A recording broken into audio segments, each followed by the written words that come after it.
Yang pertama kali lihat Buya secara langsung, coba ngacung tangannya. Yang nggak sabar pengen belajar langsung sama Buya, coba ngacung tangannya. Masya Allah. Bismillahirrahmanirrahim. Assalamualaikum warahmatullahi wabarakatuh. Alhamdulillah wa syukru lillah. Wassalatu wassalamu ala rasulillah.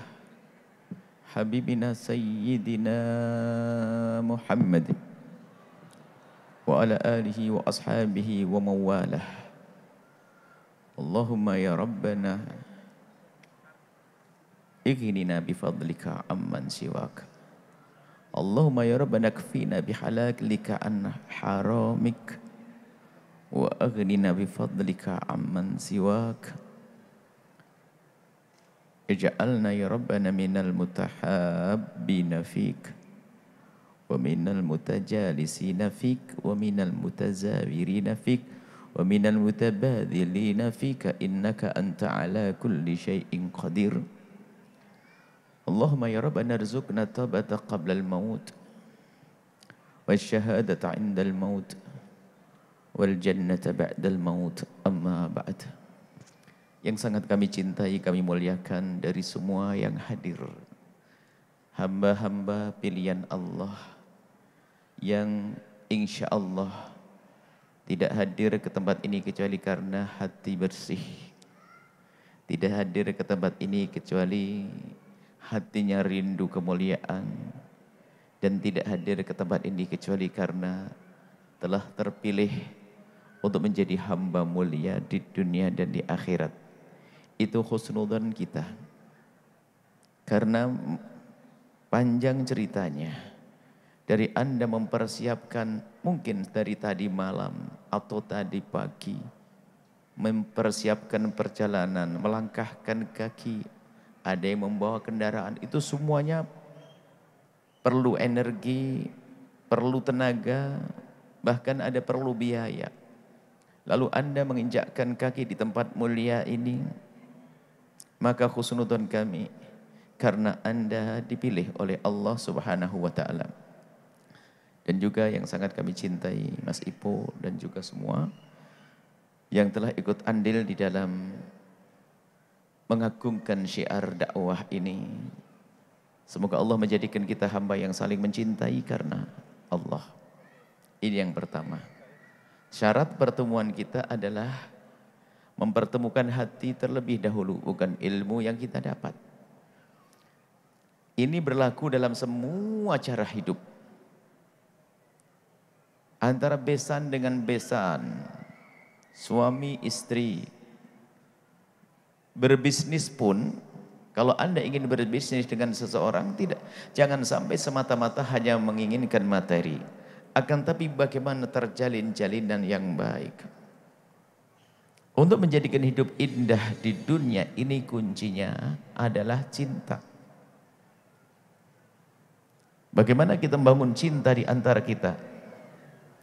Jangan biasa berprasangka buruk. Jangan biasa berprasangka buruk kepada siapapun. Selagi masih ada celah untuk kita pandang dengan mata positif, pandang dia dengan mata positif. Jangan biasa. Jadi jangan biasa dan jangan mencari-cari kekurangan orang. Mohon ini semuanya mempraktekkan ilmu ini, jangan pengen tahu kekurangan orang.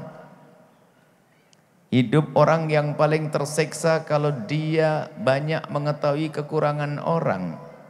Sehingga menjadi susah kalau ingin berbuat baik. Bahkan dikatakan hukuman yang Allah berikan kepada seorang manusia itu kok dia itu pertama gampang lihat kesalahan orang, yang kedua kok tiba-tiba benci kepada manusia itu hukuman sebelum hukuman di akhirat. Hari ini kita perlu belajar serius untuk tidak biasa pengen tahu kekurangan orang. Orang-orang soleh kalau hendak keluar rumah dan diduga dia bakal bertemu dengan orang banyak, Dia mengeluarkan rizkinya, mensedekahkan hartanya, kemudian minta kepada Allah, ya Allah, dengan sedekahku ini tutuplah kekurangan hamba-hambamu dari mataku agar aku tidak melihatnya, ya Allah. Di saat kita ditutup mata kita dari melihat kekurangan orang lain, atau di saat kita mudah melupakan kekurangan orang lain, maka sesungguhnya kita telah diberi kenikmatan oleh Allah di dunia. Hari ini kita diajari untuk bermusuhan, membenci orang, dan membenci mukaddimahnya tahu kejelekan orang. Kalau sudah terdidik dengan kebencian, ini bukan kebencian di luar sana dengan orang di luar, tapi akan tumbuh benci kepada orang di rumah kita sendiri. Dengan adik tidak tegur sapa, buahnya bapak meninggal rebutan waris karena dia tidak pernah terdidik baik hati. Nggak usah banyak-banyak belajar, ini dulu selesaikan. Mau haji umroh, bermusuhan dengan saudara mau kemana? Iktikaf berbulan-bulan, tapi ternyata dia rindu melihat kejelekan orang, pengen tahu kejelekan orang. Kemudian menyebarkan kejelekan orang, ngomongkan kejelekan orang, kemudian merendahkan orang. Apa baiknya orang tersebut? Biarpun katanya rajin haji, rajin umrah, bahkan mungkin rajin tahajudan. Ini serius. Ini serius sekali karena hari ini kita sudah biasa adanya sarana untuk kita mengetahui kekurangan orang. Mendengar berita-berita tentang kejelekan seseorang, bahkan kadang berita bohong, cuman karena hati kita sudah terbiasa melihat kejelekan orang, biarpun berita bohong pun kita percaya, sehingga kita mudah membenci orang, merendahkan orang. Kapan baiknya orang seperti itu? Ayo. Maka dua model manusia yang harus kita pandang saat ini dengan pandangan hati yang sehat. Kalau Anda sudah bisa memandang mereka dengan benar, maka begitu mudah Anda memandang yang lainnya. Yang pertama, memandang orang yang berbuat salah, melakukan dosa, si pendosa. Si pendosa. Kalau Anda bisa melihat orang yang melakukan kesalahan dengan pandangan yang penuh kasih, bukan merendahkan, pandangan penuh kasih, maka hati Anda hidup. Hati Anda hidup. Sebab ada orang yang congkak dalam beragama. Kalau sudah merasa baik, gampang merendahkan orang, tuh kasihan banget tuh orang, astagfirullah, kasihan banget tuh orang. Tidak hidup hatinya.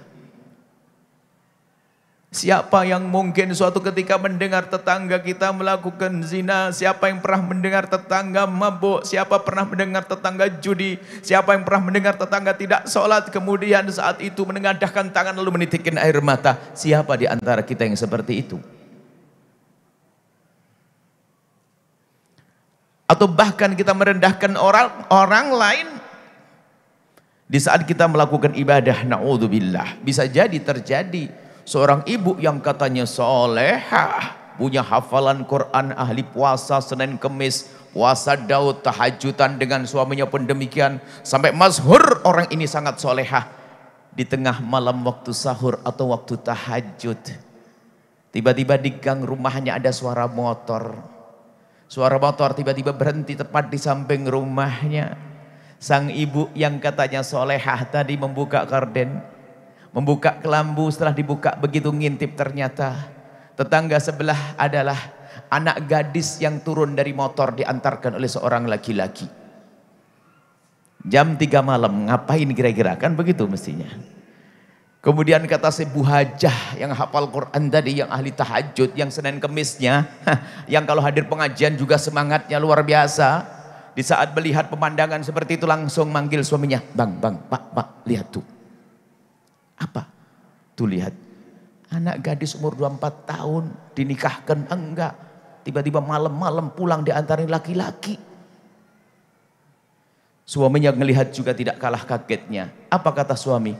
Oh itu berarti sama persis ibunya dulu juga begitu. Wah, Ternyata yang digunjing bukan anaknya, ibunya dibawa-bawa. Padahal dia lagi tahajudan, tahajud model apa seperti itu. Kalau memang dia orang tulus kepada Allah, melihat tetangganya seperti itu, langsung ditutup gorden, nutikan air mata. Ya Allah, itu tetanggaku ya Allah. Semoga bukan karena apa-apa. Semoga hanya karena kehabisan angkot. Semoga karena kehabisan transportasi. Semoga tidak terjadi apa-apa. Menangis dia seharusnya. Cuman dasar orang ibadah tertipu melihat pemandangan semacam itu. Lalu malah berkata, ya kasihan, astagfirullah. Ya Allah, pakai astagfirullah tapi ngejek orang lain. Ibadah itu harus ada buahnya. Kalau ibadah benar, buahnya akan punya pandangan baik kepada manusia. Jangan biasa merendahkan hamba Allah. Hei hamba Allah. Inilah asas perkumpulan kita. Baru nanti akan terjalin perkumpulan yang indah dan indah. Tidak ada ustadz merendahkan murid. Para kekasih Allah, kalau ada orang jahat datang, orang tobat datang ke majelisnya, dia itu pandangannya tidak akan pindah dari orang tersebut. Dia terheran-heran, kok bisa orang ini tobat? Padahal dia adalah selama ini bergelimang dengan syahwatnya. Kalau dia bisa ke sini, berarti dia telah jihad yang luar biasa. Dianggap mulia, bukan direndahkan.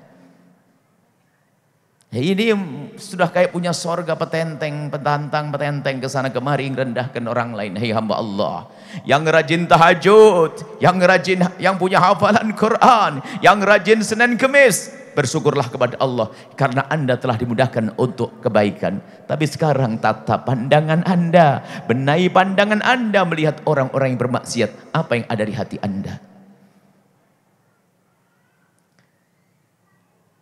Inilah ibadahnya para kekasih Allah, waliyullah. Kalau sholat duha gampang digerakkan saja. Undang ke masjid, nanti ada bingkisan pada sholat duha.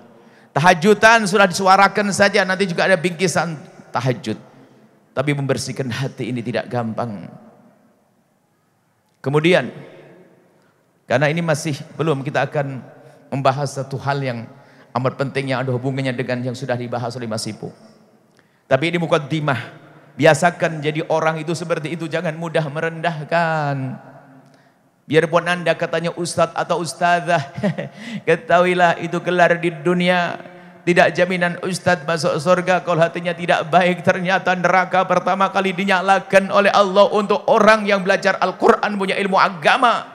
Akan tapi dia belajar itu semua bukan karena Allah. Untuk merendahkan orang lain. Agar dianggap dia lebih hebat dari yang lainnya, masuk neraka kok. Ayo kita tata hati kita untuk bisa memandang orang lain dengan pandangan kasih. Jangan sekali-kali pandang orang dengan pandangan merendahkan. Kemudian setelah Anda jangan melihat kekurangan orang, jangan mencari-cari kesalahan orang. Dan di saat engkau terlanjur melihat kekurangan orang lain, ini lebih berat lagi. Berusahalah Anda untuk melupakan, jangan membicarakan aibnya orang lain, jangan menggunjing orang. Menggunjing adalah dosa, dosa besar yang hampir tidak dicermati adalah menggunjing. Ngomongin kejelekan orang, dan kalau sudah menggunjing ini halus, nikmat, asyik. Di mimbar pun orang bisa menggunjing. Ustadz bisa saja begini sebab tahu, enggak sama ini, gini tak sudah paham, orang ketawa semua. Maksudnya siapa? Itu ada gunjing itu. Di atas mimbar bisa menggunjing. Bahkan mungkin seorang ibu-ibu semangat dengar gunjing haram, gunjing dosa. Wah, mangguk-mangguk semangat. Ustadznya belum selesai tutup mulut, ternyata sang ibu sambil nyewel temannya. Tuh lihat yang kerudung merah tuh lo suka gunjing. Dia nggak sadar kalau begini ini juga gunjing. Model itu, hati-hati. Makanya kalau kita menghadir pengajian harus kita koreksi, ada perubahan tidak dalam diriku? Atau hanya ramai majelis, ada gede-gedean majelis, gede-gedean jamaah. Wah, apa itu kalau tidak membuat kita berubah? Kadang ayahnya sendiri digunjing, kadang suaminya bagi-bagi digunjing, gunjingnya halus. Ditulis di apa Mas Ipo status apa namanya? Instagram apa di gambar, jadi setiap orang bisa ngelihat. Aduh, pagi-pagi sudah kena. Semoga sabar, semoga sabar. Itu kan kurang ajar sebenarnya. Ada tulisan istri-istri atau suami-suami yang istrinya cerewet itu sampai kemana-mana beritanya. Mudah menceritakan orang lain kejelekan orang. Tidak boleh kita semacam itu. Kita perlu belajar serius. Kalau Anda pegangi rumus hidup ini akan indah nanti. Jangan membayangkan kejelekan orang, jangan pengen tahu kejelekan orang. Oh, kalau sudah terlanjur tahu tentang kejelekan seseorang, oh dia berzina, oh ya judi, dia punya masa lalu kelam, dia. Berat hati. Minta ya Allah jadikan aku lupa di esok hari, nggak ingat lagi tentang kesalahan dia. Dan itu yang selalu kami minta kepada Allah. Kalau ya Allah, kalau aku telah melihat kekurangan dari hamba-Mu, jadikan saya lupa ya Allah di esok hari. Bahkan tidak usah nunggu esok hari, Allah seketika itu lupa. Sehingga saya tidak bisa menyebut, saya pengen begitu. Karena kalau saya melihat kejelekan orang itu tersiksa. Maka sangat bodoh kalau orang hidupnya mencari-cari kejelekan orang. Ada orang kalau urusan kejelekan orang cerdas. Coba, dia duduk begini, temennya itu buka handphone. Padahal dia baca sendiri, dia ngelirik tak begini. Ini, sudah masuk, paham dia. Padahal kalau hadir pengajian tuh nggak paham dia. Tapi kalau ngelirik handphonenya orang langsung paham. Oh gitu ya. Na'udzubillah.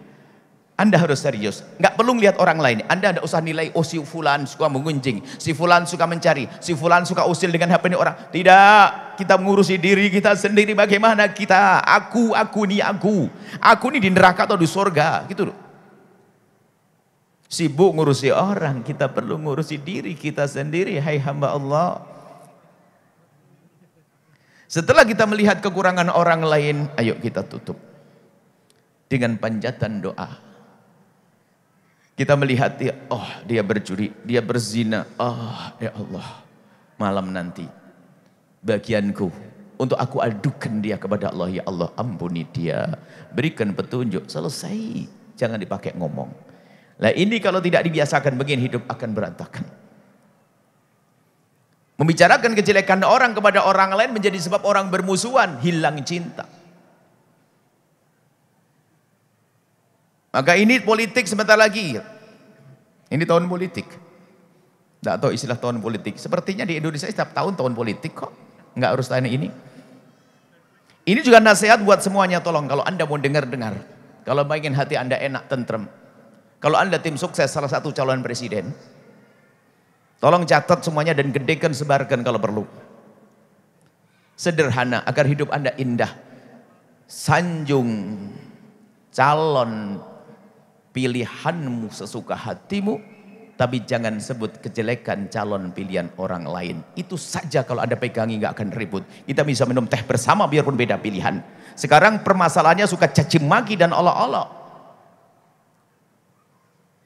Ingat, sanjung calon pilihanmu sesuka hatimu, tapi jangan kau caci calon pilihan orang lain.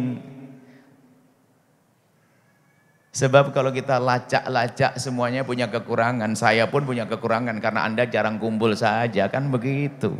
Kalau Anda kumpul ya bakal tahu kekurangan kita. Makanya jangan sibuk kita melihat kekurangan orang. Selesai. Jika Anda sudah bisa memandang orang-orang bermaksiat dengan pandangan kasih dan cinta, maka Anda akan selamat. Amar ma'ruf nahi mungkar di mana?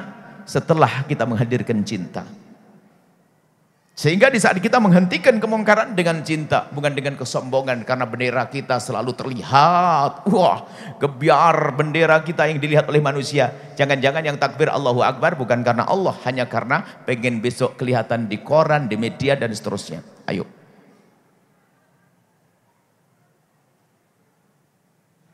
Kita pun juga tidak suudzon. Contoh Laskar Jihad Al-Bahjah. Wah. Laskar Jihad Al-Bahjah. Ada mungkaran langsung Allahu Akbar. Ntar dulu, kau nangis belum tadi malam? Ngaku-ngaku Laskar Al-Bahjah. Malamnya ngadu kepada Allah. Doain itu kemungkaran. Jangan pandai teriak-teriak saja. Kita perlu nata hati, hai hamba Allah. Bukan action. Kemudian yang kedua adalah, jadi kalau kita sudah bisa memandang yang bermaksiat pun dengan pandangan kasih, begitu mudah kita memandang orang-orang baik. Yang kedua adalah memandang orang yang bermasalah dengan kita. Jika ada orang berbuat salah kepada kita, urusan pribadi kita bukan urusan agama, pastikan Anda menjadi orang yang lapang hati, mudah memaafkan. Termasuk hidup tersiksa adalah orang yang gampang sensitif, yang gampang tersinggung. tersinggung perasaannya, sakit. Sehingga semua orang dianggap merasa menyakiti dia. Padahal hanya karena hatinya sensitif. Hatinya hati kotor, pendendam. Orang dendam tuh capek. Coba kalau Anda disakiti orang, lupa, selesai, enak. Anda dicaci sama orang, selesai, lupa. Tapi dasar si pendendam, ingat fulan, fulan. Sampai menitnya, jamnya tahu, detik ini. Ditulis. Makanya itu dihapus saja bintang itu di NWA. Ada orang ngomong jelek di SMS, langsung dikasih bintang biar awet nancep di hati. Enggak begitu, biarkan hapus biar segera terlupakan. Ada orang berbuat salah dengan kita. Ini perlu belajar serius. Nah, kalau sudah nih, orang yang berbuat salah kita doakan dengan doa kebaikan. Biasakan memang berat. Kalau bukan berat, kalau tidak berat bukan kerjaannya para orang wali, para waliullah. Waliullah kerjaan semacam itu. Sehingga wal kadhiminal ghaidha, kalau disakiti sama orang, dicaci sama orang, difitnah sama orang, wal kadhiminal ghaidha, menahan amarah, setelah menahan amarah, wal afina anin nasi, memaafkan. Wallahu yuhibbul muhsinin, dan Allah senang dengan orang-orang berbuat baik. Alangkah indahnya kalau hati kita pemaaf. Maka siapapun yang merasakan dirinya ternyata sensitif, udah marah, emosi dan seterusnya, ayo ditata hatinya, belajar perlahan demi perlahan. Pertama dan utama, biasakan manjatkan doa kemuliaan untuk orang tersebut. Doakan, mulailah dari itu yang diajarkan baginda Nabi Muhammad sallallahu alaihi wasallam. Selesai. Dan pesan inilah yang selalu kami sampaikan dalam hidup ini. Kita selama ini akhir-akhir ini sering diadu domba. Sekarang sudah hebat pengadu domba, ulama diadu domba. Kita lihat berantemnya ustadz dengan ustadz juga tidak berakhir. Masya Allah, luar biasa. Caci maki, olok-olokan. Kok hobi berantem? Wah, ini luar biasa. Maka orang hebat, pendekar hebat tidak bisa diadu domba. Anda jangan mau diadu domba dengan saudara Anda, tidak bisa. Orang hebat kok diadu domba. Orang yang mudah diadu domba itu si bodoh. Domba. Manusia kayak domba, mudah diadu domba. Nggak bisa diadu domba. Itu saudaraku, tapi dia kurang ajar sama kamu kok. Ya biarin dong, semoga Allah ngampuni, selesai. Yang adu domba pusing dia. Ini orang diadu nggak bisa. Coba marah, yang bener tuh. Iya, nih fotonya. Tuh voice-nya, ini voice-nya. Wah, didengarkan. Anda mengiyai, oh tambah semangat, itu setannya. Berubah-ubah jadi iblis. Iblis setan, iblis setan. Nggak ada perlunya. Baik, inilah rumus hidup.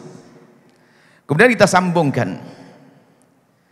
Selesai, ini untuk menata diri kita dengan sesama manusia. Kemudian ada lagi kita, urusan kita yang kadang menjadi ribet, urusan dengan dunia. Kita sering ketemu dengan Mas Ipo. Umat Islam itu harus kuat, dan kita lihat potensi dahsyat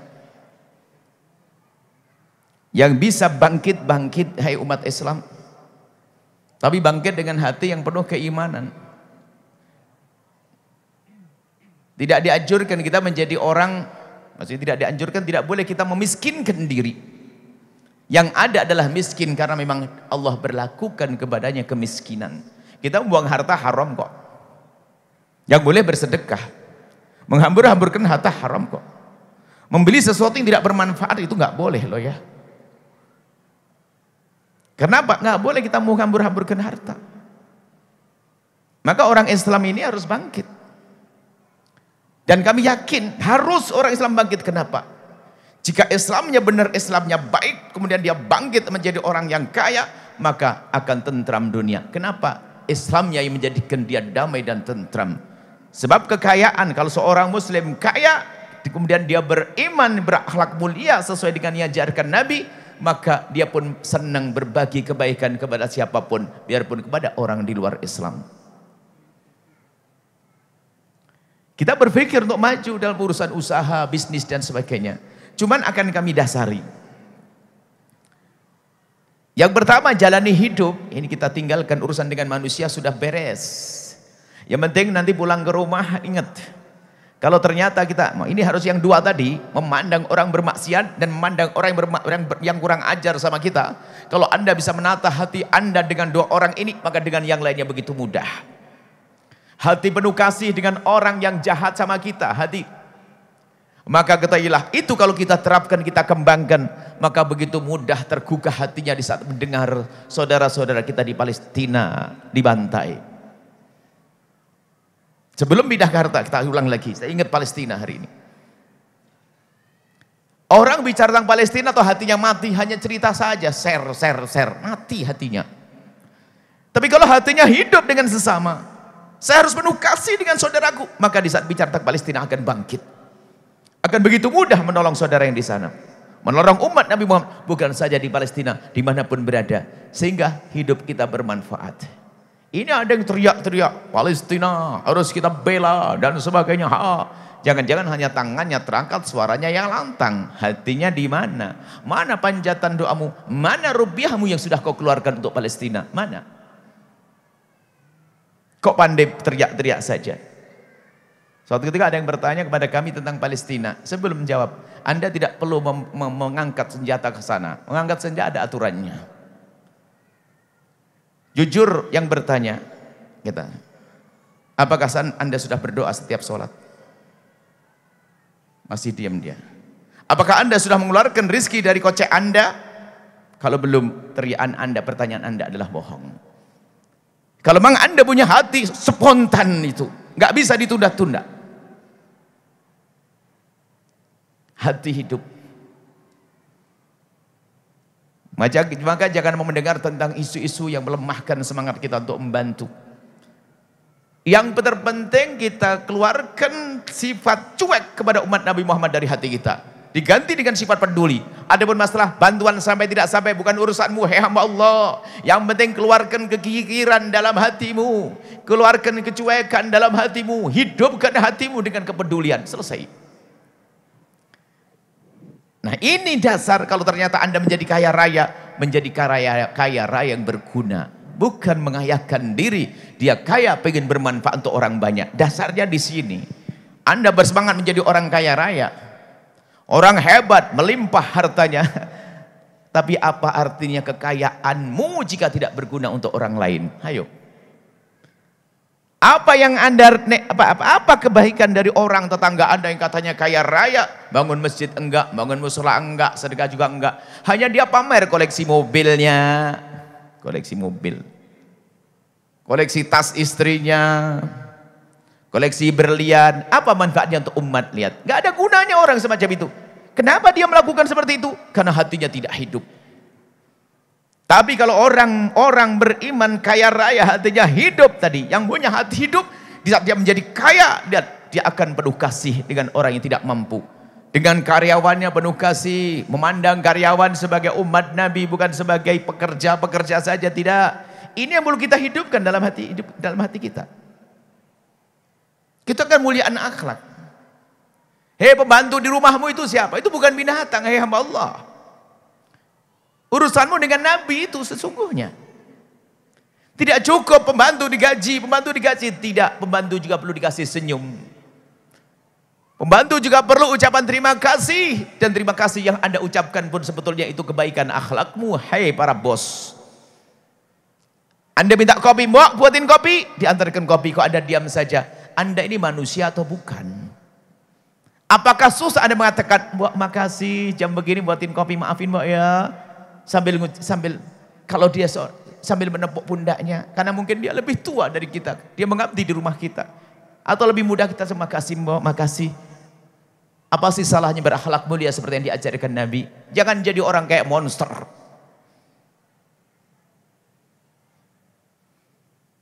Biasa dengan senyum, dan itu diajarkan Nabi SAW. Dan dasar hati yang baik, lihat, punya apapun akan bermanfaat, apalagi punya kekayaan, punya harta melimpah. Baik, bicara harta, umat Islam harus al-mu'minul qawiyyu, orang mukmin yang kuat. Itu lebih dicintai oleh Allah. Akan tapi dasar kuatnya itu adalah kuat zahir, tapi ada kuat batin. Kuat batin adalah yang tidak terpesona kecuali dengan yang halal. Itu kuat batin. Yang tidak terpesona kecuali yang halal. Haram, no. Peluang besar, tidak. Dia punya iman, dia kuat. Jangan gampang terpesona. Hadir pengajian, nangis di depan, terpesona dengan pinjaman apa itu namanya? Online, nyungsep dia. Ustadz lagi. Lu modelnya gimana? Mana rasa takutnya urusan riba dan seterusnya, hei hamba Allah. Karena tidak kuat dia. Mukmin kuat itu bukan, kuat itu bisa, sebelum kuat materi, kuat batin dong. Maka untuk menjadi kuat batin, latih dirimu. Latih dirimu dengan pertama, hei orang calon kaya yang bermanfaat. Pertama, biasakan dengan kesederhanaan. Orang muslim harus tampil bagus dong. Tapi bagus itu gak mahal.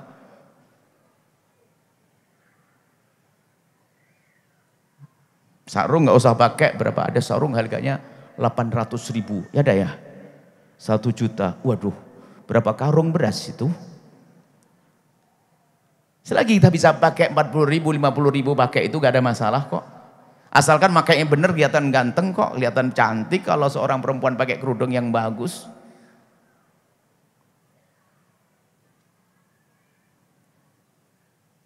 Baju bisa saja, baju yang 20.000, 30.000, 40.000. Yang penting rapi, bersih, bukan bau jeruk, kan beres. Jangan biasa dengan gaya berfoya-foya. Itu yang menyiksa orang. Kemudian yang kedua, sering ngutang. Jadi biasanya kalau orang hidupnya sudah nggak beraturan, hobinya ngutang. Sudah satu paket itu. Action. Kaos kaki 10.003, anget juga sama. Tuh lihat 10.003.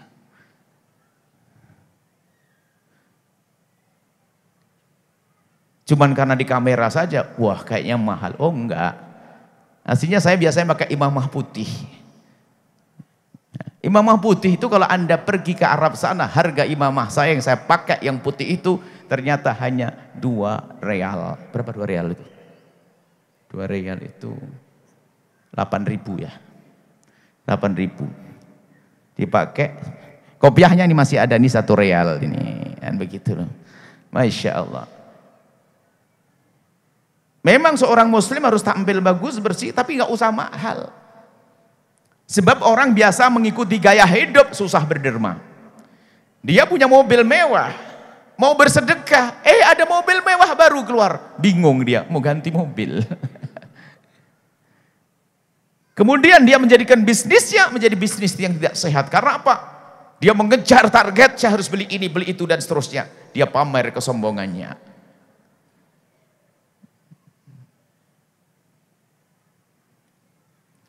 Baru di saat Anda meniti kesuksesan dalam urusan bisnis, jika Anda membiasakan dengan kesederhanaan, akan sangat mudah.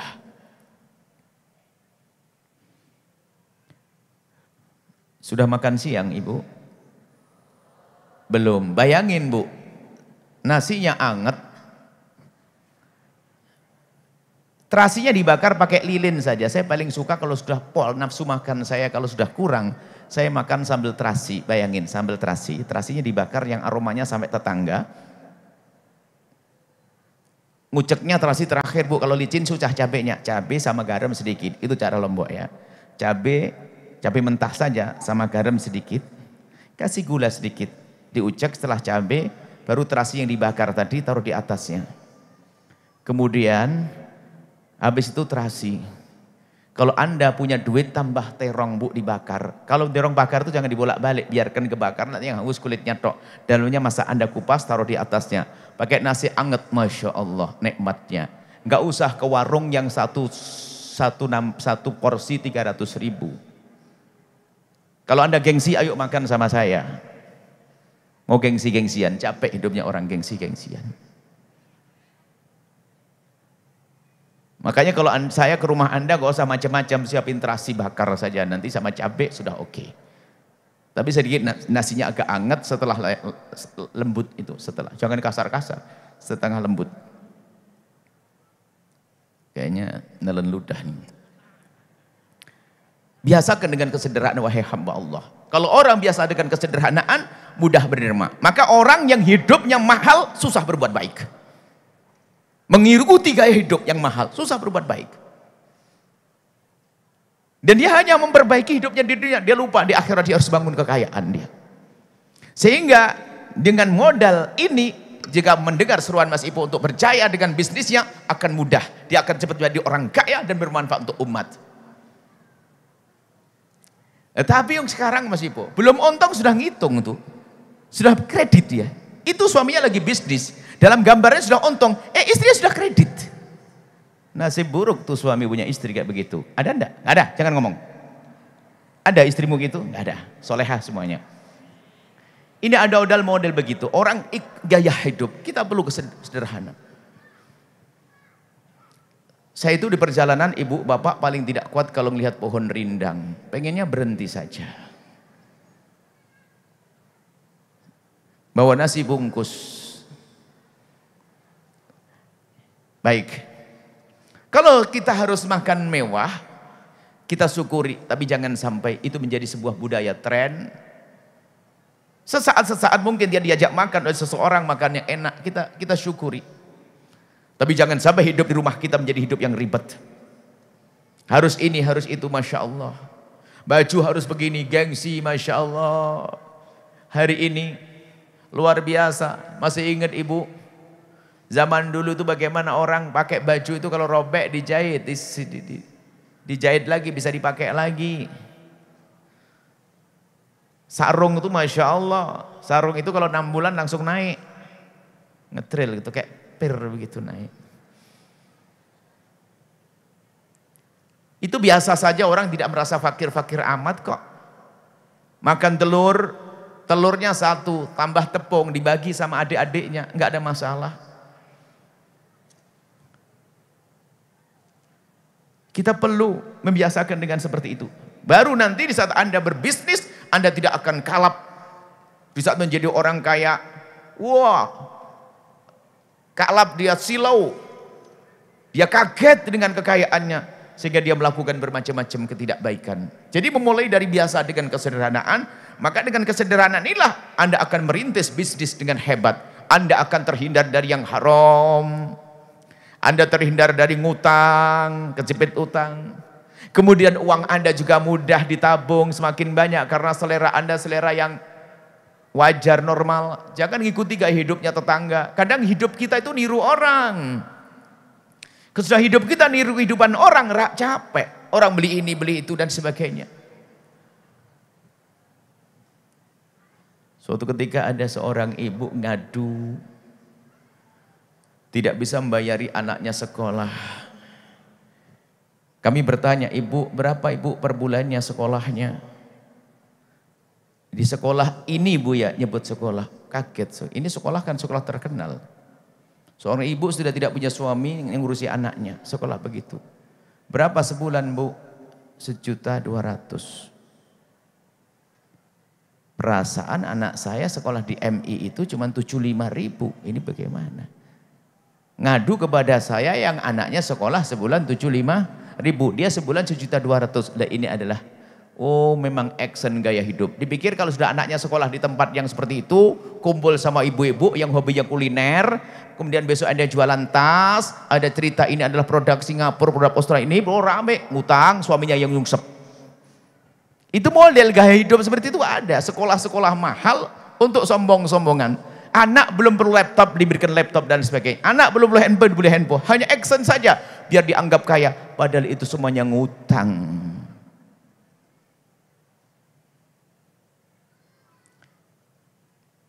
Maka memang kita dengan Mas Ipo sepakat bahwasanya bagaimana memotivasi khususnya anak-anaknya orang sukses. Jangan sampai anaknya hanya menikmati kekayaan orang tuanya. Setelah itu hanya generasi pertama saja yang kaya, setelah itu nyungsep.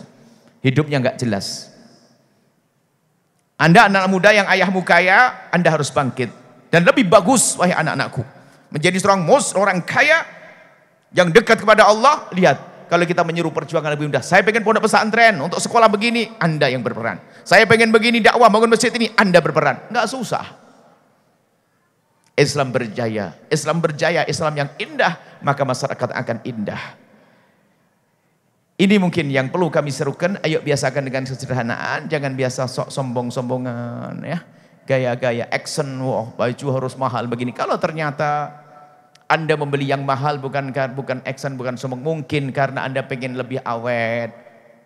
Kadang anak kita pun diajari untuk sombong dengan mahal. Oh ini harganya mahal loh, ya keren, mahal. Katakan, kita bisa merubah kok kalimat. Kenapa kok Umi beli yang mahal sayang? Kalau beli mahal itu awet, karena Umi belum tentu punya uang lagi nanti. Bukan, wah mahal keren, ini hebat, dan sebagainya. Tidak seperti itu. Ini mungkin yang perlu kami hadirkan, kami ingin diskusi saja, karena pengajian tadi sudah panjang dengan Mas Ipo. Ayo semua pulang, jadi orang yang mandiri. Jangan sampai jadi peminta-pinta, ngerepoti orang lain, punya bisnis, punya usaha kecil-kecilan, yang penting halal, penuh berkah, jangan biasa jadi orang begini, ngerepoti orang, no. Berjanjilah saya yang membantu, bukan saya minta. Ada orang kerjaannya minta, ngerepoti orang, bukan begitu Islam mengajarkannya. Kalau urusan minta-minta macam-macam, orang fakir beneran ada, orang fakir pura-pura ada, atas nama ustadz minta-minta juga ada. Apalagi ustadz tuh serem banget. Ustadz kalau jadi peminta-minta halus pakai atas nama barokah, Haji. Berkah-berkah Haji. Oh, ini Ustadz ngaco ini. Cincinnya bagus Haji, cincinnya ini mana kalau berkah-berkah doain. Ada Ustadz peminta-minta. Jadi kerja ke pasar aja nggak usah jadi ustadz. Sifat buruk meminta-minta itu biasanya ada hubungannya dengan gaya hidup juga. Jadi insya Allah ya biasakan dengan kesederhanaan. Kalau ternyata Allah memberikan kepada Anda mobil mewah, nikmati, syukuri. Tapi bukan berarti menjadikan Anda gengsi dengan kesederhanaan. Anda mungkin biasa pakai mobil bagus, di saat pakai mobil biasa aja biasa. Ada mungkin ustadz pengennya mewah terus. Giliran pakai mobil dari awal akhir kipas-kipas terus. Kasihan yang punya mobil. Tidak usah begitu, biasa sajalah. Akhlak itu penting. Dunia itu mengerikan. Makanya dunia itu semoga dunia di tangan kita bukan di hati kita. Anda menjadi orang kaya tapi kalau dunia nancep di hati susah keluar. Nggak berguna dia orang kaya. Tapi kayanya orang yang lembut hati, kayanya orang yang mudah memaafkan, kayanya orang yang biasa dengan sederhana, apa dia? Dia akan menjadi kaya yang suri toladan, kaya hebat, kaya baik, kaya bermanfaat, kaya yang berguna di dunia hingga di akhirat nanti. Ini mungkin kita akan lanjutkan dengan obrolan, tanya jawab supaya tidak keburu waktu asar. Apalagi perutnya sudah lapar nih. Keroncongannya perut lebih seru daripada suara son ini. Sonnya masih kalah sama perut. Keroncongannya perut, ini perut tutuk sudah kalah, ini sonnya kalah nih. Baik, insya Allah mungkin ada hal yang mau ditanyakan, silahkan wahai para perindu ridho Allah. Silakan kepada para jemaah ikhwan dan akhwat yang ingin bertanya langsung pada Gurunda. Kita buka 3 pertanyaan dulu ya, ya Buya ya. Silakan Bapak dulu.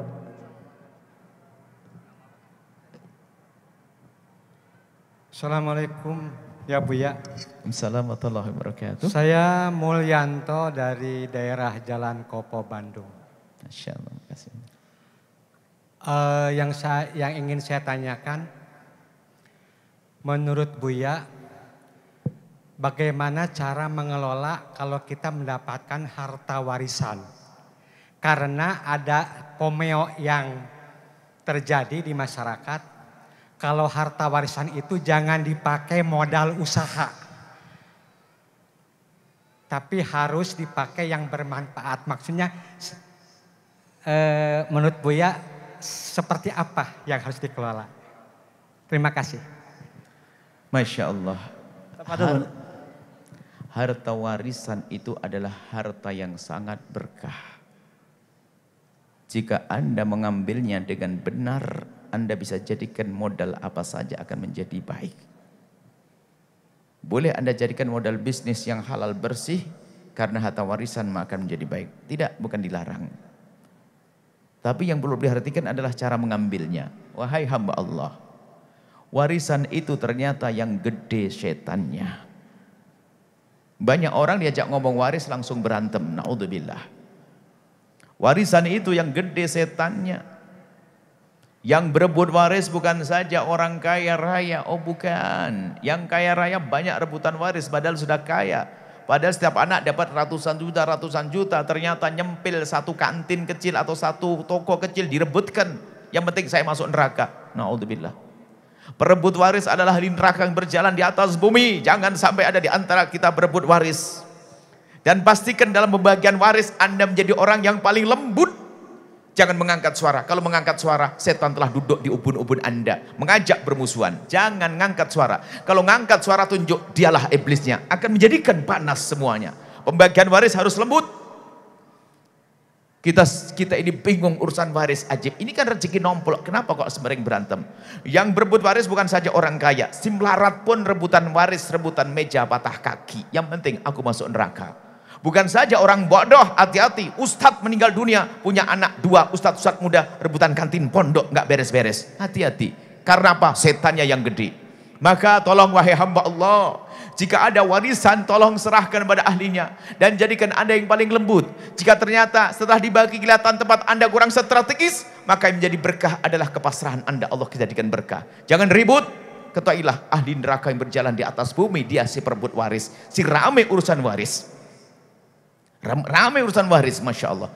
Dan hati-hati, kadang-kadang yang paling ramai ngerebut waris justru yang paling pinter ilmu agamanya, yang paling banyak ibadahnya. Kenapa? Setan pengen jerumuskan dia ke neraka, karena paling cepat adalah dengan rebutan waris. Bahkan kadang yang paling ngerebut waris, dia paling senang umrah dan haji. Itulah orang ke neraka lewat Mekah. Banyak begitu, hati-hati. Anda harus sadar makna ini. Bukan masa imah pembagian, setelah itu mau dipakai apa masuk Pak? Kalau pengen hebat lagi sedekahkan, masuk soalnya. Buka pakai dagang boleh, bagi-bagi boleh, bebas. Jangan lerah, itu kan omongan orang tidak jelas itu. Dari mana sumber itu? Pakai dagang nggak boleh. Yang nggak boleh ngerebut waris. Jangan dilarang. Kalau orang mau bisnis dari harta yang halal silakan. Yang tidak boleh adalah berebut waris. Hati-hati. Kemudian warisan itu hendaknya segera dibagi, jangan ditunda-tunda. Bahkan kalau perlu sebelum meninggal dunia dikubur pun dibagi sudah boleh. Membagi waris bukan rebutan. Membagi waris itu adalah memang membagi haknya. Hati-hati. Jangan ngangkat suara.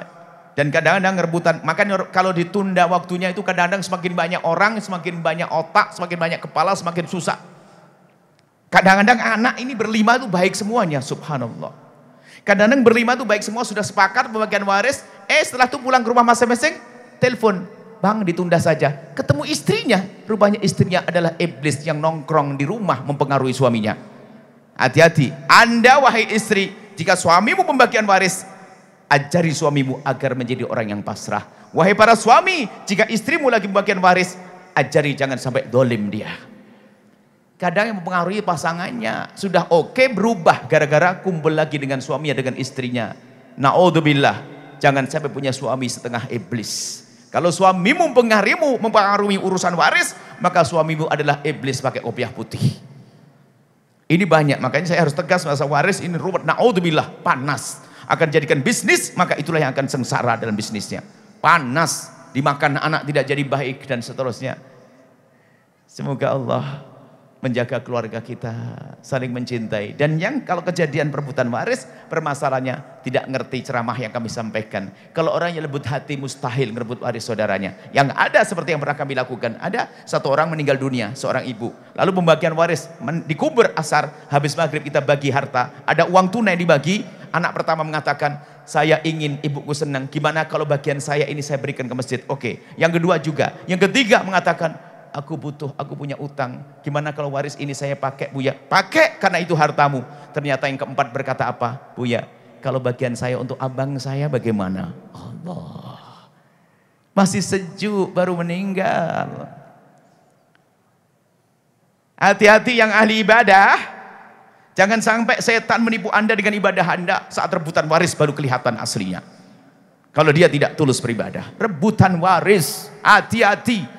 Yang paling banyak rebutan waris dalam cerita ini adalah orang yang paling banyak ibadahnya, bahkan yang paling pinter ilmunya.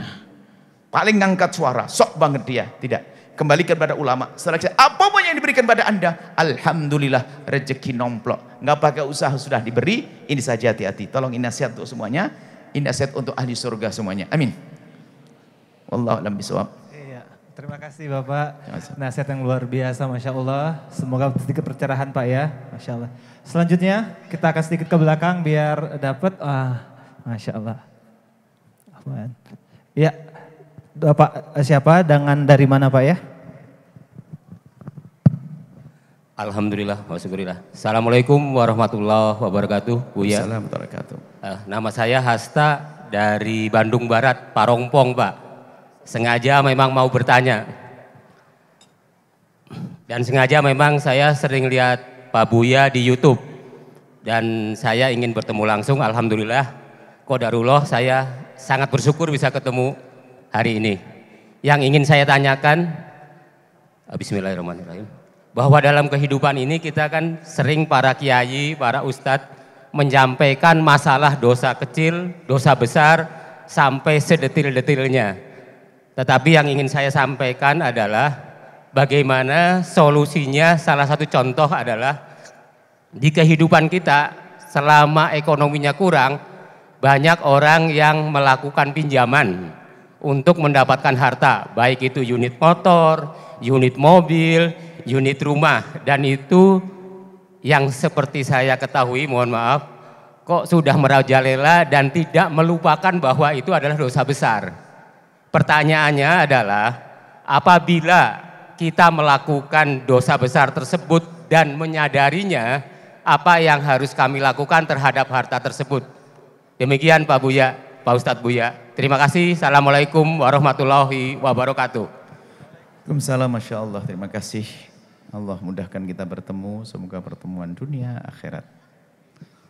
Apa yang dibahas permasalahan orang tidak peduli dengan pinjaman-pinjaman seperti itu dan seterusnya, itu kembali kepada yang kami sampaikan.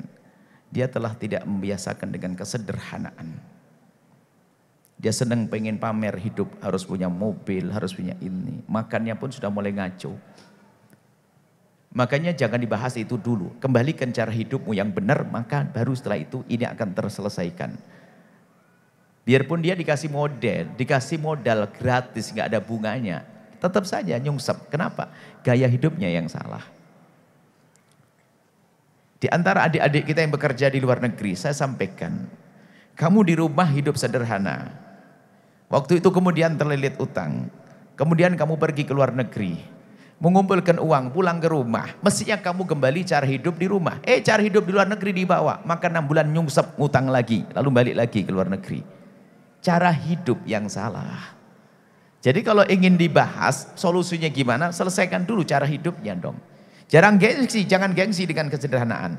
Mungkin dulu dia terkenal punya mobil berdobel, mobilnya banyak. Hari ini saya nggak punya mobil, nggak apa-apa. Yang penting aku tidak punya utang.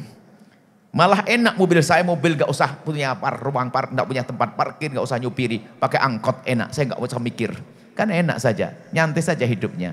Jadi ini dulu baru kita selesaikan. Kembalikan dengan kesederhanaan, tidak perlu gengsi hidup. Saya jual aset saya demi saya bebas dari riba. Saya buat, itu baru tobat nanti. Setelah itu hidup, saya dibilang orang kolab nyungsep, nggak ada masalah. Yang penting di hadapan Allah saya tidak dosa. Baru setelah itu, oke, merintis, mulai gimana tobat saya. Pertama harus menyesal. Kemudian setelah itu jangan ulang lagi. Tobat Allah, besok nambah lagi. Jadi ini, atau sudah selesai, masuk lagi. Tanda penyesalan yang sesungguhnya Anda tidak akan mengulangi lagi. Jadi menyesal dulu dan Allah Maha Kasih, hai hamba Allah. Hari ini yang terjerat utang-utang seperti itu, kalau dia menyesal dengan sungguh, Allah Maha Tahu, Allah Maha Pengampun. Saya dulu tidak mengerti, saya terlena, saya kurang ngaji. Sekarang saya tobat, berjanji.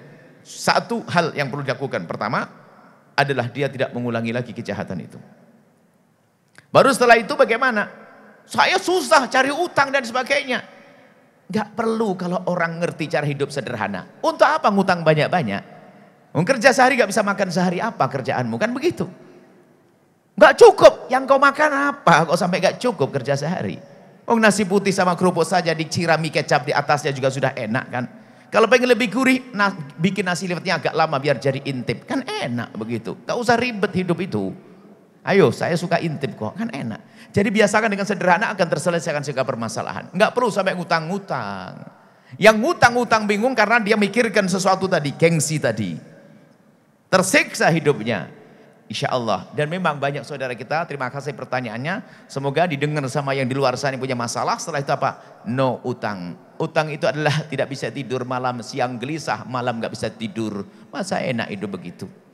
Baik, insya Allah, makasih. Jazakumullah.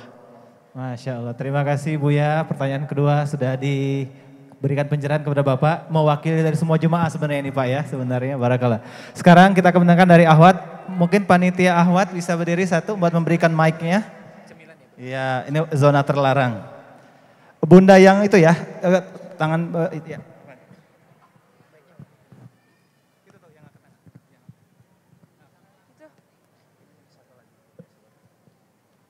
Ya, itu yang kerudung biru, Bu Teteh. Teteh itu teh, itu.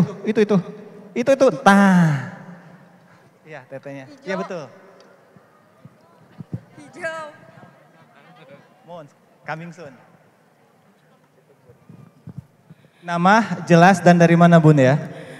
Assalamualaikum warahmatullahi wabarakatuh. Waalaikumsalam warahmatullahi wabarakatuh. Nama saya Nia dari Cihamplas, Bandung.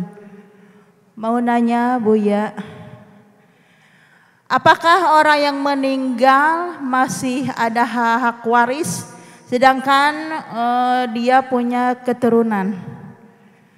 Kebetulan suami saya udah meninggal, punya 2 anak. Apakah masih ada hak waris? Terima kasih Buya. Hak waris dari ayahnya, ya, ayahnya suami kan? Iya, jadi keluarga bapaknya. Baik, ya. Masya Allah. Assalamualaikum warahmatullahi wabarakatuh. Waalaikumsalam warahmatullahi wabarakatuh. Tafadhol ya. Baik, subhanallah. Jadi ibu yang solehah, insya Allah ini ibu yang bakal bisa mendidik anak-anaknya menjadi anak-anak ahli surga. Perlu dilihat, jika suami Anda adalah punya saudara laki-laki, namanya paman daripada anak Anda. Ada saudara lakinya? Kalau memang suami Anda punya saudara laki-laki yang masih hidup, maka warisan itu tertutup oleh paman laki-lakinya tadi, pamannya. Sehingga sang anak, putra-putra Anda tidak mendapatkan waris karena ayahnya sudah meninggal duluan sebelum kakeknya. Mungkin dipandang orang kok kasihan banget cucunya dan sebagainya dan sebagainya. Keadilan dalam Islam tidak akan zalim. Justru yang mendapatkan waris adalah ayahnya suami Anda mendapatkan waris daripada suami Anda. Ayah suami Anda mendapatkan waris dari harta suami Anda. Jadi harta suami Anda dibagi antara Anda, putra-putri Anda, dan ayahnya juga. Begitulah keadilan pembagian waris. Dan besarkan hati anak-anak. Kalau memang paman, ada paman laki-laki, paman kan pasti laki-laki, maka dia tidak mendapatkannya karena namanya mahjub, tertutup oleh paman. Kecuali pamannya tidak ada laki-laki, ada bibi-bibi, maka seorang ponakan bisa. Nah, itu adalah pembahasan waris. Jadi yang mewarisi itu adalah yang hidup, bukan yang mati. Kalau suami sudah meninggal maka tidak mewarisi. Kemudian anak, kalau memang tertutup namanya mahjub, tidak akan bisa mewarisi. Kemudian di saat, karena kita yakin kalau sudah pembagian dalam syariat itu pasti adil, tinggal Anda membesarkan putra putri Anda bahwasanya karena ayahmu duluan meninggal, maka ayahmu tidak mendapatkan waris dari kakekmu. Kadang memang pandangan kita ini kayak nggak enak. Permasalahannya apa? Dia selalu, karena orang yang memandang tidak enak itu biasanya cara pandang satu. Kayak begitu akan dipermasalahkan, akan dipertanyakan kalau memang kasusnya adalah kakeknya kaya raya, kebetulan ayahnya tidak seberapa. Coba kalau kakeknya melarat, ayahnya kaya raya juga no problem, nggak ada cerita, kan begitu. Nah, ini permasalahannya adalah seperti itu. Wow, kalau sebetulnya suami Anda kaya raya, maka anak-anak Anda akan mewarisi. Jika ada anak laki-lakinya, setelah diberikan pada Anda, kemudian diberikan pada ayahnya, maka semuanya dihabiskan oleh anak-anak Anda karena ada anak laki-lakinya. Seperti ibu yang solehah, istimewa. Jadi kalau memang ada pamannya, maka putra-putri Anda tidak mendapatkannya. Cuman kalau jalinan baik, tentu paman juga tidak akan diam. Kemudian nanti sebetulnya, kalau memang putra-putri Anda adalah, semoga Anda dicukupi oleh Allah menjadi orang yang kaya. Kalau seandainya nanti tidak mampu, maka paman berperan untuk mencukupi. Masa ponakannya nggak bisa sekolah? Kan nggak mungkin. Nah, ini seperti itu yang ada dalam Islam itu. Baik, selesai. Jadi jangan sampai kita ini salah faham pembahasan hukum sehingga sudah terlanjur kita mengajari anak kita untuk membenci pamannya. Dan insya Allah Anda tidak seperti itu. Kami yakin. Cuman ada sebagian orang menuntut, kok bisa? Ini kan cucu. Cucu, biarpun cucu ketutup sama pamannya. Biarpun cucu ketutup sama pamannya. Lalu cucu saya dapat dari mana? Ya dari bapaknya dong. Bapaknya dari mana? Apakah selalu bapaknya fakir? Kan bisa saja bapaknya lebih kaya dari kakeknya, kan begitu. Jadi permasalahan kadang-kadang cara pandang kita itu tidak pandangan sempurna, hanya memandang pas kebetulan ayahnya nggak mampu, kemudian kakeknya kaya, masa saya nggak dapat bagian. Kadang-kadang pandangan semacam ini menjadikan seolah-olah tidak adil. Padahal dalam Islam adalah sangat adil, dan jangan sampai kita punya praduga baik, praduga buruk kepada apa yang diajarkan oleh syariat Nabi Muhammad SAW. Ibu yang solehah, besarkan anak-anak Anda dengan berjiwa besar. Anakku, cukup dari umi dan dari peninggalan ayahmu lah yang engkau jadikan bekal. Kemudian nanti kalau dikasih oleh paman dan sebagainya, lah sebuah karunia tanpa harus mengharap. Baik, ini saja insya Allah. Dan memang hal yang semacam ini sering terjadi. Sehingga karena mungkin kalau ibu kan enak hadir majelis, ibu ke pengajian mah aman. Yang tidak hadir pengajian membuat sengketa di sana, ribut. Wong yang berhak saja ribut nggak boleh, apalagi yang tidak berhak. Yang berhak saja membuat keributan dalam waris nggak boleh menjadi sebab permusuhan, apalagi yang tidak berhak. Cuman kami sampaikan kepada para paman-paman, jika Anda punya keponakan yatim, saudara Anda meninggal dulu, lalu Anda mendapatkan bagian waris, wahai paman, tolong perhatikan ponakan-ponakanmu. Apalagi di saat ponakanmu itu mahjub, tertutup oleh Anda. Warisan ayah Anda kan jatuh kepada Anda sebagai anak laki-laki. Tapi ponakan Anda ini kan ponakan, tolong perhatikan sifatnya memberi, sukarela, tanda kasih dan cinta. Itu saja, wallahu a'lam bissawab. Masya Allah. Bunda, semoga mewakili jawaban dari Buya Yahya ya, guru kita ya. Ya Buya, apakah karena request begitu banyak sekali yang ingin bertanya, apakah masih kita buka pertanyaan satu atau dua lagi Buya? Silakan, tapi dibatasi setelah itu. Iya. Karena itu ada yang sudah keroncongan banget itu. Iya. Berarti kalau tadi di sini sudah, situ sudah, sekarang kita sebelah sana. Silakan Teteh. Kang. Kerudung hijau muda. Enggak ada lo, enggak hijau. Iya. Ya, yang dekat tiang. Teteh, namanya siapa dan dari mana? Sesaat lagi setelah Buya memberikan jawaban, kita akan mengundi hadiah umroh dan insya Allah akan dipandu langsung.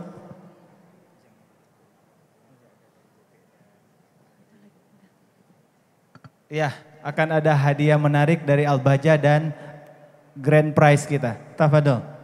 Ya, Assalamualaikum warahmatullahi wabarakatuh. Waalaikumsalam warahmatullahi wabarakatuh. Perkenalkan Buya Yahya, nama saya Ibu Dewi dari Lembang. Saya ingin menanyakan, ini kehidupan saya pribadi ya.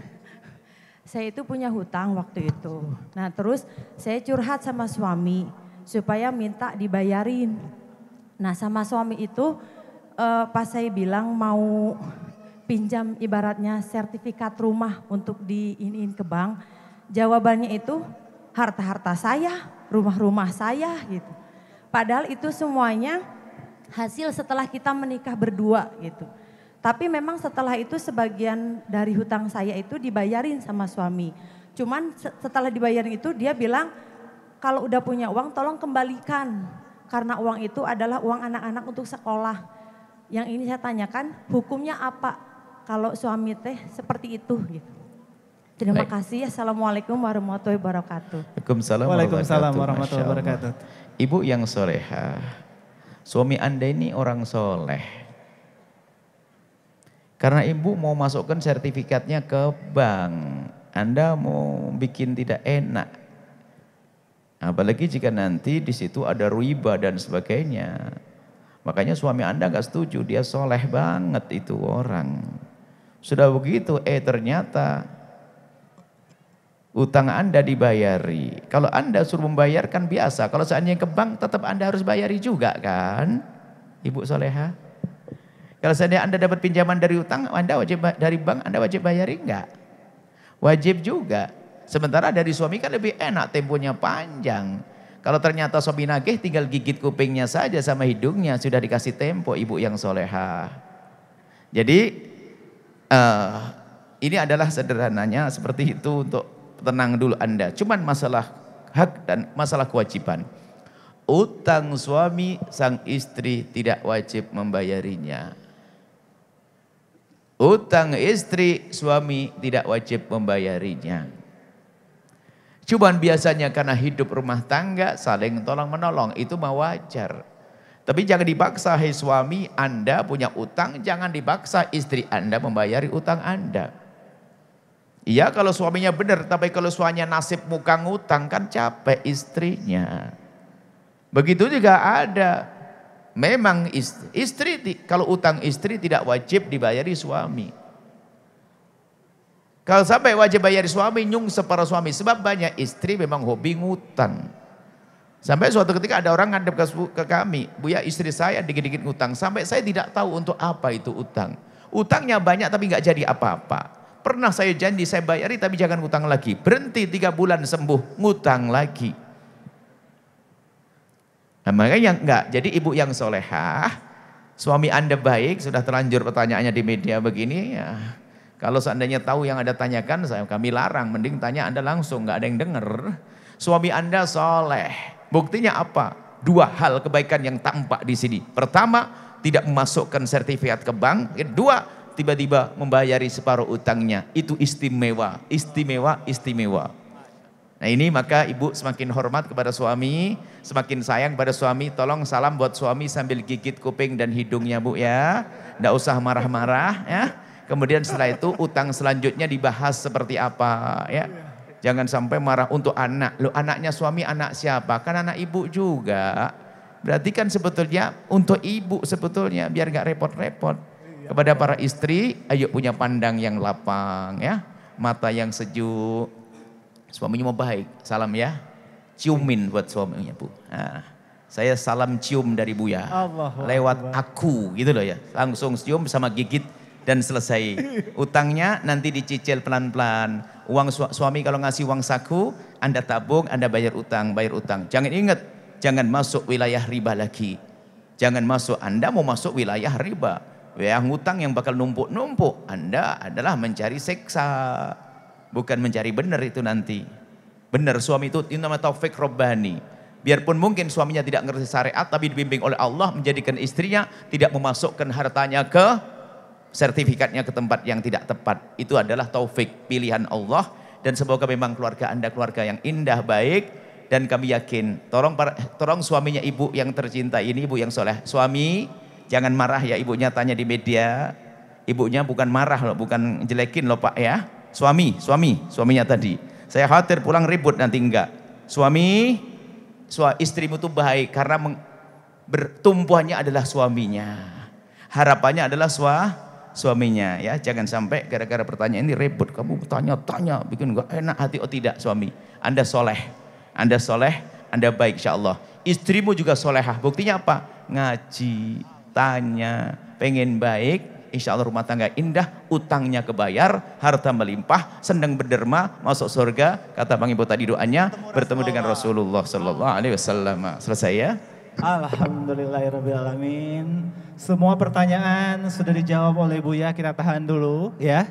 Nanti Buya, saya harus bisik-bisik dulu ke jemaah yang tanya tadi. Bunda, nanti kalau mau gigit telinga sama hidungnya diam-diam ya. Jangan ketahuan Buya ya. Allahu Akbar. Baiklah, akan ada tanda cinta nanti dari Buya Yahya, guru kita, dan juga ada Kang Ipo Santosa. Akan memberikan tanda cinta langsung untuk 2 orang sebagai simbolis, sebagai bukti cinta Buya ke kita. Bukti cinta Kang Ipo ke kita. 2 orang, tapi katanya gimana Kang Rama aja, rada PR nih. Ya, siap? Karena perwakilan sepertinya Ikhwan, jadi Ikhwan yang harus jawab, gak apa-apa. Siap-siap akan ada tanda cinta dari Buya, tapi kalau Akang, Teteh, Bunda, Bapak bisa jawab pertanyaan saya. Kita melatih konsentrasi dan fokus. Ya. Seandainya, kalau 5, bukan seandainya, di Islam 5 itu wajib. Kalau 2 itu 4, 4 adalah, Kang, mic-nya ke sana Kang. Itu. 5 itu wajib. Kalau 2 itu 4, kalau 4 adalah, kalau bisa jawab silakan ngacung, melatih konsentrasinya. Silakan. Ulangi lagi Pak. Oke, fokus konsentrasi. Dalam wajib dalam Islam, ada yang wajib dalam Islam. Kalau 2 itu adalah 4, maka 4 adalah, angkat tangan, teteh kacamata. 8. Belum, kurang tepat. Sekali lagi, ingatin. Dari 5 ini adalah wajib. Kalau 1 adalah 2, maka 3 adalah? 3 adalah 6. Fokus, konsentrasi. Wajib dalam Islam. Kalau 1 adalah 2, maka 3 adalah? Siapa Kang? Berapa jadi? Maghrib, dari siapa Kang? Ke depan, bisa, Masya Allah, luar biasa, fokus. 5 adalah wajib, pertama adalah 2 rakaat, kedua adalah 4 rakaat, ketiga adalah 4 rakaat, keempat adalah 3 rakaat, dan kelima adalah 4 rakaat. Jumlah sholat maksudnya. Akan tunggu dulu Kang Lufi ya. Dari Pekalongan. Masya Allah, Pekalongan jauh untuk mendatangi Haji Buya, Masya Allah. Satu lagi, Buya, Ikhwan atau Ahwat lagi nih Buya? Ahwat, Ikhwan. Oke, belakang ya. Siap buat Bunda Teteh yang di belakang. Sekarang buat para ahwat aja dulu, angkat tangannya ke atas sebelah kanan. Tangan kanannya ke atas, goyangkan biar fokus dan konsentrasi dengan ucapan saya, omongan saya. Saya akan langsung tunjuk yang berhak mendapat tanda cinta dari Buya langsung. Angkat tangan sebelah kanan. Fokus konsentrasi ucapan saya. Fokus, angkat tangannya. Saya lihat langsung, peci saya warna. Mic saya warna. Kelelawar tidurnya? Salah. Saya bingung kalau ada kelelawar tidurnya malam. Tidurnya siang. Kenapa banyak teriak siang malam? Kita ulang. Ya, fokus. Fokus, angkat tangannya ke atas, semuanya saya akan tunjuk langsung, semuanya angkat tangannya, semangat. Masih fokus? Tangannya ke atas, ikuti perintah saya. Sekarang kita pegang hidung. Teteh benar, Teteh siapa namanya? Yuni. Dari mana Teh? Dari Cianjur. Jawab pertanyaannya enggak langsung ke depan, tapi ada pertanyaan. Siap Teh? Iya, jawab Teh. Jawab Teh ya, untuk mendapatkan hadiah langsung tanda cinta dari guru-guru kita. Teteh, sebutkan berat besi 1 kilo atau kapas 1 kilo. Diam. Sama. Berat besi 1 kilo atau kapas 1 kilo. Sama. Betul, Masya Allah, ternyata fokus. Iya, jangan deh ke depan. Silakan ke depan. Situ aja, stop, situ aja. Oh, Di situ aja. iya. Terima kasih. Alhamdulillah. Terima kasih jazakallah khair kepada yang sudah jawab pertanyaan sudah. Buya, alhamdulillah mereka fokus dan konsentrasi walaupun dari jam 6 ada yang hadir, dari setengah 6 ada yang hadir, belum makan juga Kang Ipo, konsentrasi mereka tetap luar biasa. Silakan sebagai simbolis dari teman-teman panitia dari Cahaya Amal Bakti, Manusia Cahaya, Nur Amalin dan juga Batik Komar sebagai tanda cinta kami panitia penyelenggara yang tidak putus-putusnya berdoa dan mengharapkan kita selalu dalam perubahan, kita selalu dalam kebaikan, dalam ketakwaan dan ketaatan. Masya Allah. Masya Allah. Dan hadiah ini dipersembahkan oleh dari Alba Jawa Barat dan juga British Propolis. Jangan tepuk tangan Bunda, Allahu Akbar aja cukup, Allahu Akbar. Allahu Akbar. Iya. Selanjutnya Kang Ivo akan menghampiri Teteh yang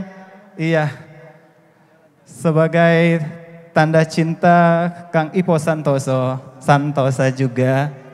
Langsung dihampiri, Masya Allah. Allahu Akbar.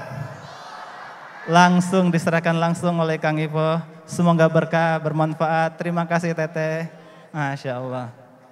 Nah, sesaat lagi kita akan memberikan pengumuman ataupun yang berhak mendapatkan door prize umroh dari panitia.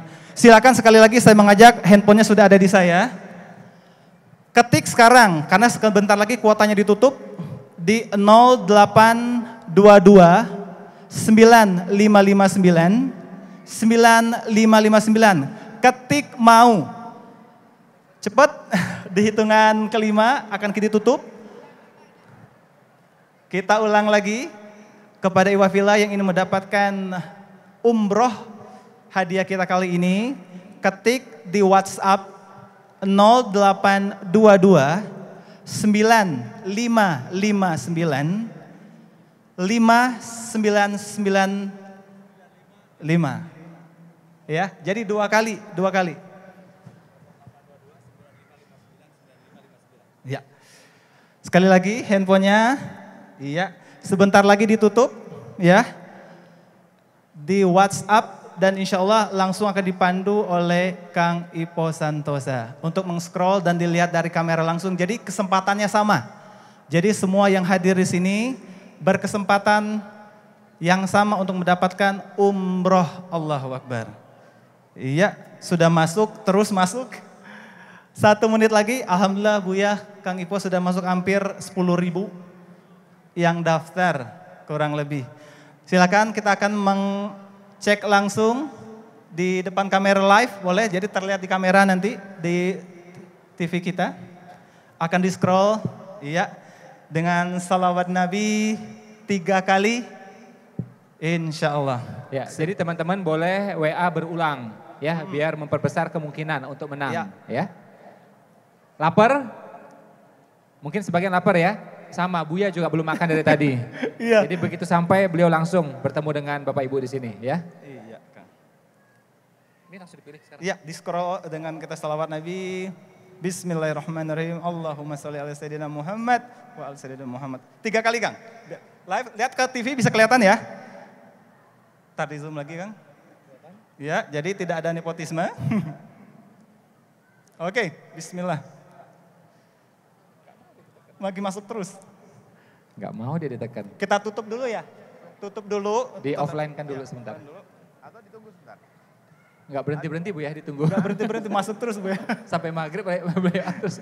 Oke, mohon maaf untuk kuotanya kita tutup dulu. Terima kasih yang sudah mendaftar, kita tutup. Oke, Kang. Siap. Bismillahirrahmanirrahim. Bismillahirrahmanirrahim. Oke, masuk kamera. Ya. Bismillahirrahmanirrahim. Masih masuk? Nah.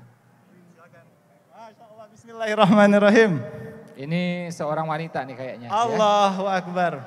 Nomor teleponnya 0838 11 61 2622. Tertulis di sini Bu Rahmah. Bu Rahmah. Saya ulang ya. 0838 11 61 2622. Adakah orangnya? Kalau enggak nanti dihibahkan.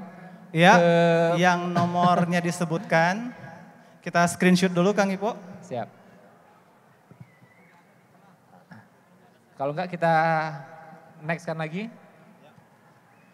Apakah ada? Maaf, saya ulangin. Ya. Yang mempunyai nomor 0838 1161 2622. Atas nama Bu Rahmah, Raida dan Rafan. Allahu Akbar. Ada orangnya Kang. Ya, Bu, Ibu di sana aja Bu. Maaf Ibu di sana aja biar Kang Ipo yang menghampirin. Iya, saya hampirin, ayo. Kita melihat valid datanya. Salawatnya boleh? Dicek dulu. Kita cek valid datanya. Alhamdulillah 0838 11 61 2622. Bunda yang mana? Bunda yang mana berdiri? Masya Allah, coba kita lihat dulu ke valid data. Aduh, Afwan saya bisa lewat samping ya, punten. Oh ini kayak reality show ya? Iya, kamera dari belakang. Berarti ini asli Kang ya? Masih nomor yang sama, udah di scroll. Iya, iya. Kita oke, silak. Ini kayak gini bukan? Iya. Allahu Akbar. Masya Allah. Benar? Iya Kang, asli ya, kita lihat. Ibu nomor ibunya liatin ke kamera. Liatin ke kamera. Sama. Alhamdulillah. Alhamdulillah sudah ketemu. Nanti panitia akan menghubungin ya Bun ya. Masya Allah, terima kasih sudah hadir kajian Buya juga. Yuk, alhamdulillah sudah teman-teman ya, para panitia valid ya, sah ya. Allahu Akbar, Masya Allah. Ya, nah penyerahan dan simbolis langsung.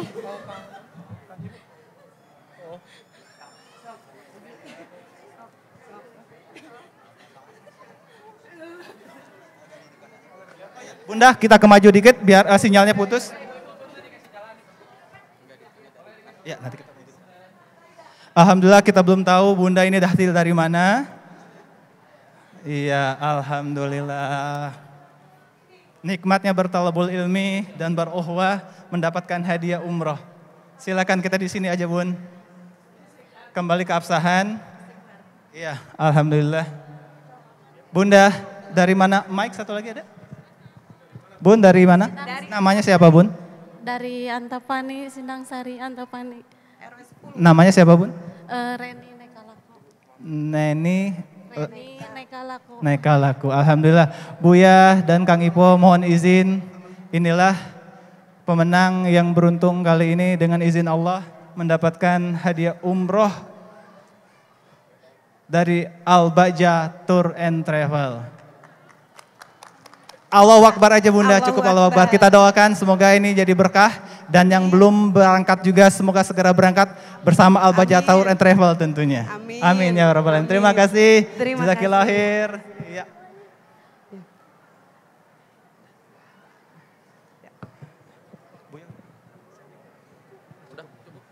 Iya, udah. Iya.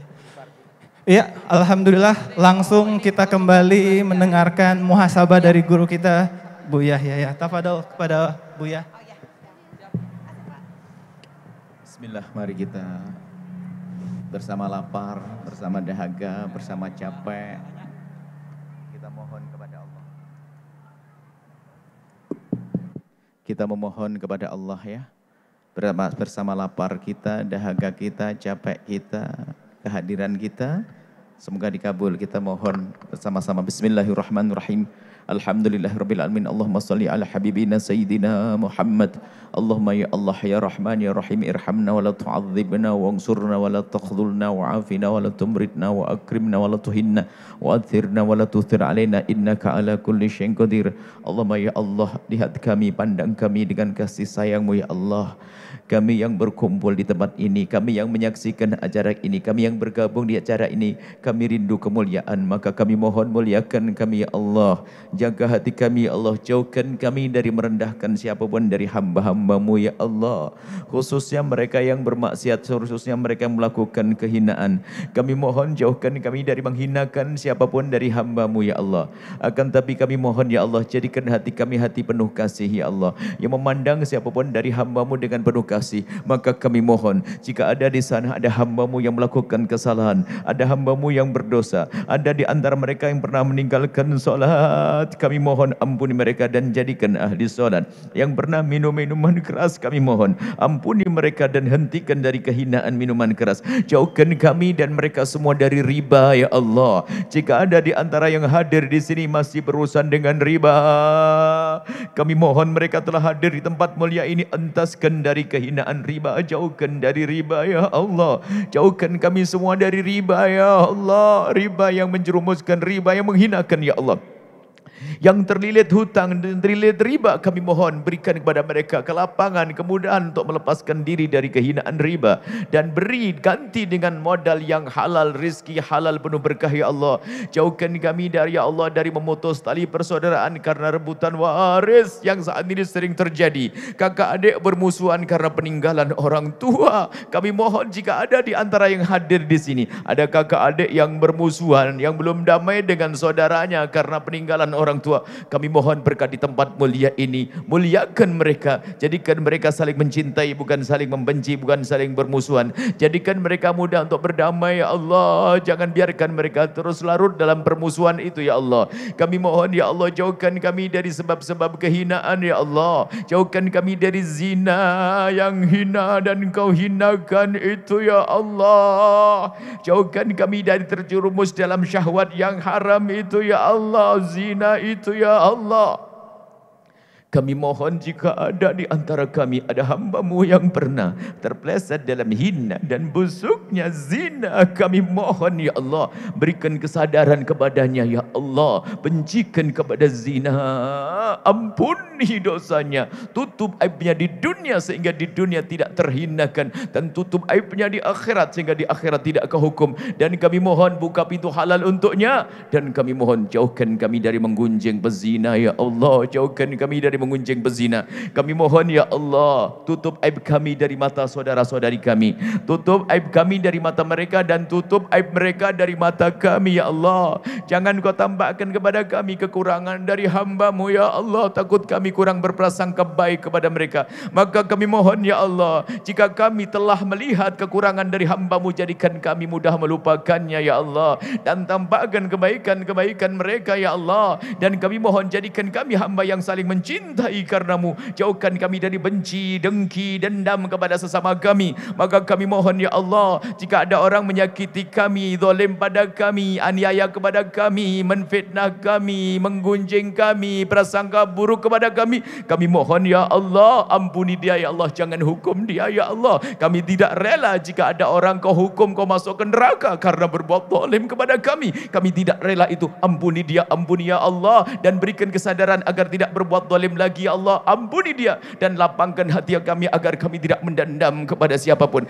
Dan kami mohon ya Allah, jika ada di antara yang hadir atau yang menyaksikan acara ini, ada yang tersakiti hatinya oleh kalimat kami ya Allah, baik yang kami sengaja atau tidak ya Allah, kami mohon yang hatinya tersakiti, tersinggung perasaannya, kami mohon ganti dengan kebahagiaan ya Allah dalam diri dan keluarganya ya Allah, dan jadikan lapang hati mereka sehingga memaafkan kami. Kami tidak ingin mereka membenci kami, mereka dendam pada kami, seperti kami tidak ingin membenci dan mendendam mereka. Kami ingin hidup dengan cinta ya Allah, cinta di dunia, indah di dunia, mukaddimah keindahan kelak di surga. Kami mohon ya Allah, wujudkan keindahan dalam rumah tangga kami, suami istri yang saling mencintai karena-Mu ya Allah. Zalim kepada orang di luar sana dosa, zalim dengan orang di dalam rumah jauh lebih dosa. Maka kami mohon ya Allah, jika ada di antara yang hadir ada suami yang zalim kepada suami, kepada istri, jika ada suami zalim pada istri, istri zalim pada suami yang menghadiri majlis ini, mengikuti acara ini, kami mohon ya Allah, pandang hatinya dengan kasih sayang, lembutkan hatinya sehingga tidak berbuat zalim lagi. Banyak orang tertipu bisa baik di luar, tidak baik di dalam rumahnya. Banyak orang bisa menebar senyum di luar, tapi dengan pasangannya tidak bisa senyum.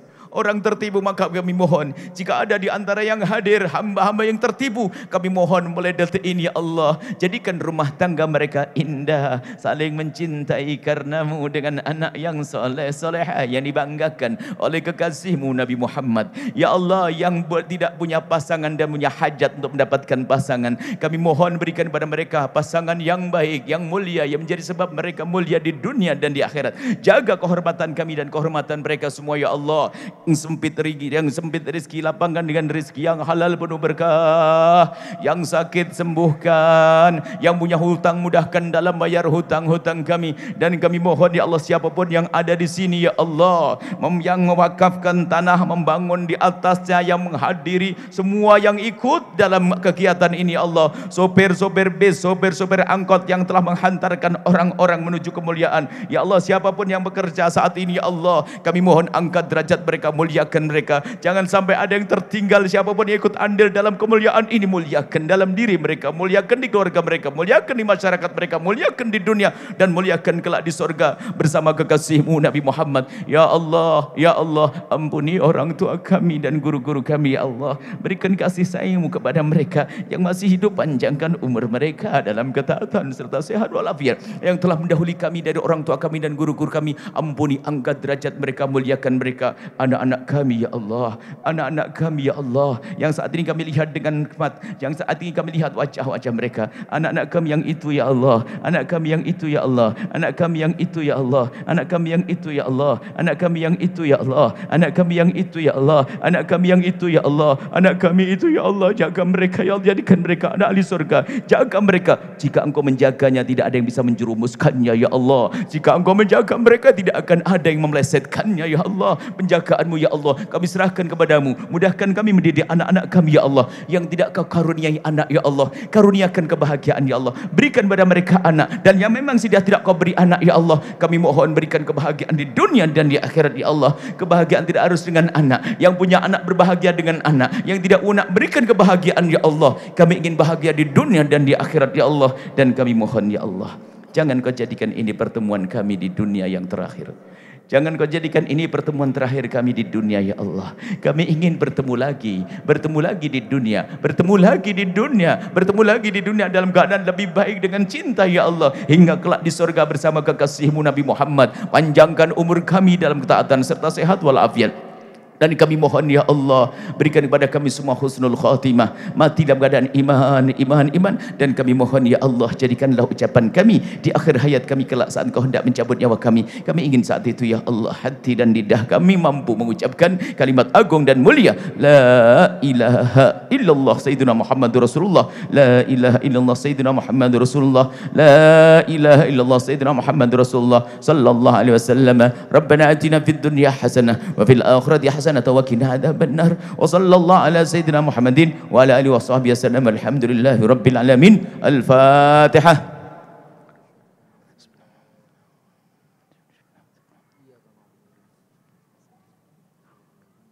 Terima kasih kepada semua, mohon maaf Mas Ibu dan semuanya. Mohon selalu salam untuk keluarga. Assalamualaikum warahmatullahi wabarakatuh. Waalaikumsalam warahmatullahi wabarakatuh.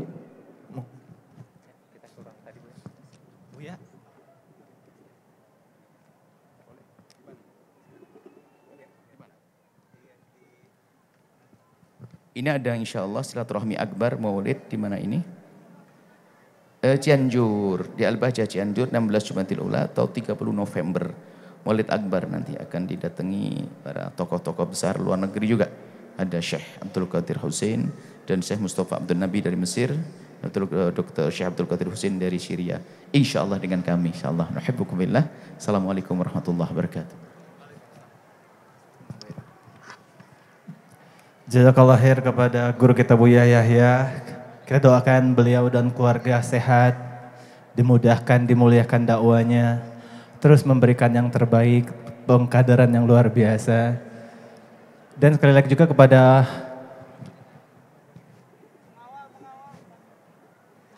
kami mengucapkan terima kasih kepada panitia yang terlibat untuk acara hari ini.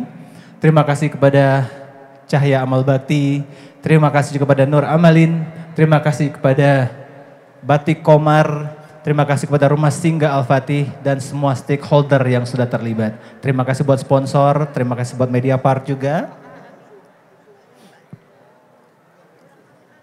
Oh iya, kami ucapkan terima kasih. Baiklah, sebelum kita bubar, Teteh, Akang, Bunda, yuk kita mengucapkan hamdalah. Ya, hamdalah ya. Dan doa kifaratul majlis, semoga semakin diberkahi majlis ini. Subhanakallahumma wabihamdi, ashhadu an la ilaha illa anta, astaghfiruka wa atubu ilaik. Baiklah, terima kasih semua sudah hadir. Hati-hati di jalan ya. Insya Allah nanti kita ketemu lagi di acara taklim selanjutnya. Dan sekedar informasi, insya Allah pada hari Kamis tanggal 30 November tahun 2003, tepat dari jam 7 sampai dengan selesai. Dan lokasinya itu di Al-Bahjah Cianjur. Sekali lagi akan ada maulid dan silaturahim akbar 1445 Hijriah. Bersama guru kita ada Buya Yahya, terus juga ada Syekh Abdul Qadir Al-Husain dari ulama Syam. Dan juga ada dari ulama Mesir, ada Syekh Mustafa Abdun Nab. Jadi kepada seluruh ikhwafillah yang ingin dan menghadiri acara itu insya Allah hari Kamis tanggal 30 November 2023 di Al-Bahjah Cianjur. Terima kasih.